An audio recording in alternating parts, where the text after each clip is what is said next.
হরফে মাদ্দা কয়টি বলো? 3টি। কি কি বলো? আলিফ মাদ্দা, ইয়া মাদ্দা, ওয়াও মাদ্দা। আমাদের পড়া কটা হচ্ছে? 2টো।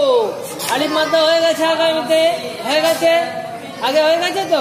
এখন কোনটা পড়বে ইনশাআল্লাহ? ইয়া মাদ্দা। কোনটা পড়বে বলো? ইয়া মাদ্দা। তারপরে আগামীতে কোনটা পড়বো? ওয়াও মাদ্দা। আগামীতে ওয়াও মাদ্দা। চলো, আলিফের পূর্বে জাবর হলে আলিফ মাদ্দা হয়, ইয়া সাকিনের পূর্বে জের হলে ইয়া মাদ্দা হবে। চলো, জিনি দাল ইয়া মাদ্দা, ইয়া সাকিনের পূর্বে জের হলে ইয়া মাদ্দা হবে। ইয়া মাদ্দাকে একালি পরিমাণ টান দিয়ে পড়তে হয়। নুন ইয়া মাদ্দা, ইয়া সাকিনের পূর্বে জের হলে ইয়া মাদ্দা হবে। ইয়া মাদ্দাকে একালি পরিমাণ টান দিয়ে পড়তে হয়।